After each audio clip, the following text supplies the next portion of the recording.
বিশ্বস্ত সংবাদ মাধ্যম ভোরের সময় পত্রিকা তাদের ১৫ বছর পূর্তি উপলক্ষে ঢাকা ও ঢাকার বাহিরে বিভিন্ন জেলা প্রতিনিধিদের নিয়ে এক বিশাল আনন্দ মিছিল ও র্যালির আয়োজন করে। পত্রিকার ১৪ বছর সাফল্যের পথ চলার পর ১৫ বছর পা দিল ভোরের সময় পত্রিকা। শুক্রবার সকাল ১০টায় পত্রিকার প্রধান কার্যালয় থেকে র্যালি শুরু হয়। এতে পত্রিকার ঢাকা এবং জেলা প্রতিনিধি ছাড়াও সাংবাদিকরা, শুভাকাঙ্ক্ষী এবং স্থানীয় জনগণ অংশগ্রহণ করেন। র্যালিটি বিভিন্ন গুরুত্বপূর্ণ সড়ক প্রদক্ষিণ করে শেষ করে একটি জমকালো অনুষ্ঠানে পরিণত হয়। পত্রিকার সম্পাদক মণ্ডলীর সদস্য ও ব্যবস্থাপনা পরিচালক জানায়, আজকের এই দিনটি আমাদের জন্য অত্যন্ত আনন্দের এবং গর্বের। ১৪ বছর ধরেই আমরা পাঠকদের তথ্য সংবাদ পরিবেশন করে আসছি এবং আগামী দিনে আরও উন্নতি ও নির্ভুল সংবাদ প্রদান করার জন্য আমরা বদ্ধপরিকর। রাকিব হোসেন, বিজয় বাংলা, ঢাকা। আমাদের ছেড়ে আমি ওনার অত্যন্ত কাছের মানুষ ছিলাম। তো আমরা আশা করব আপনারা যেভাবে আজকে এসেছেন বিভিন্ন দূর দূরান্ত থেকে, সত্যিই আপনাদের কাছে আমরা কৃতজ্ঞ যে এখানে যারা গেস্ট আসছেন অনেক কষ্ট করে।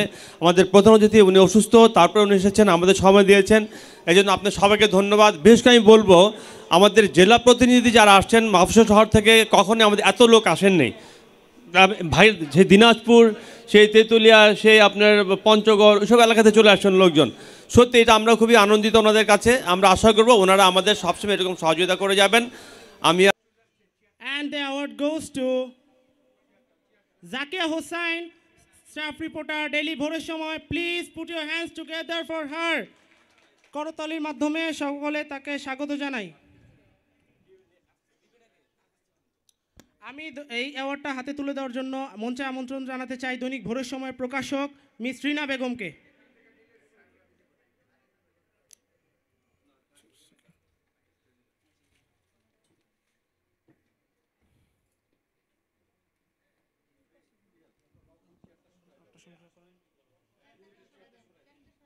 চেয়ারটা সরায় দেওয়ার জন্য আমি অনুরোধ জানাচ্ছি।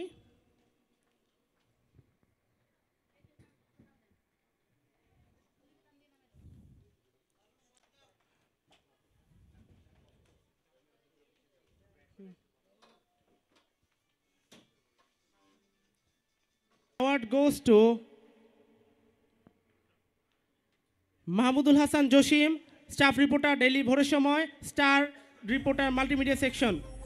এই ভোরের সময় 2010 থেকে পত্রিকাটি হাঁটিহাঁটি পা করে এই পর্যন্ত এগিয়ে এসেছি।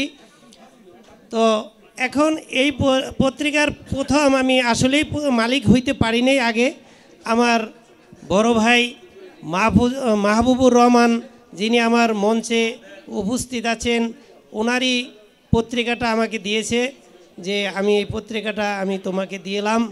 আমি বড় ভাই এবং ছোট ভাই হিসেবেই এখনও আছি, বিরাজমান আছি। তো মাঝখান থেকে আমার এক ভাই, আমরা 3 ভাই মধ্যে মাহবুবুর রহমান, মাহফুজুর রহমান, হাবিবুর রহমান, মানে বড় ভাই এইভাবেই আমাকে ডাকছে যে আমরা 3টি ভাই।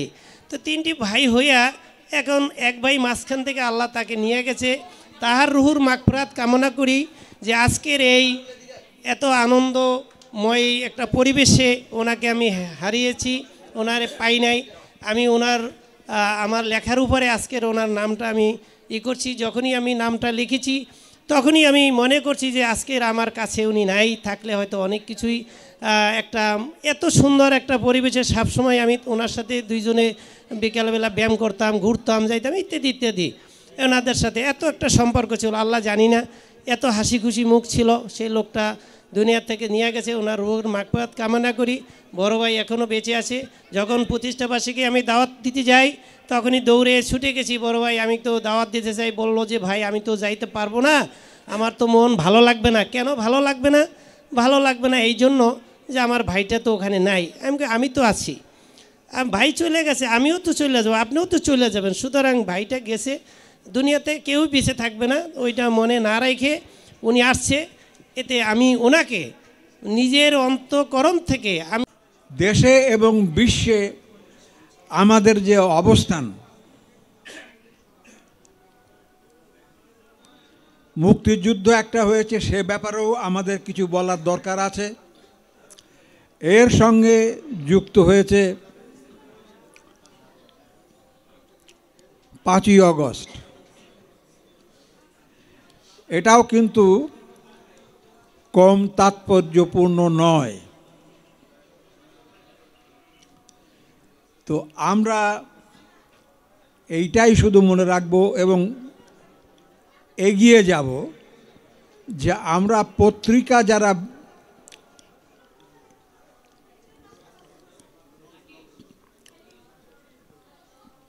তাদের পত্রিকা যারা আমরা প্রকাশ করছি, আসলে আপনাদের যে দায়িত্ব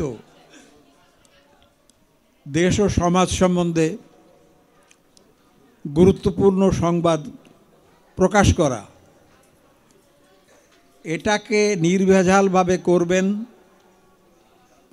এইটা আপনাদের কাছে আমার সহ সমাজের প্রত্যেক ব্যক্তির প্রত্যাশা। এখানে বিচ্যুতি যদি ঘটে শুধু আমার আপনার ক্ষতি হবে না, এই দেশটার বড় ক্ষতি হয়ে যাবে। আমরা অনেক চড়াই উতরাই পার হয়ে এ পর্যন্ত এসেছি।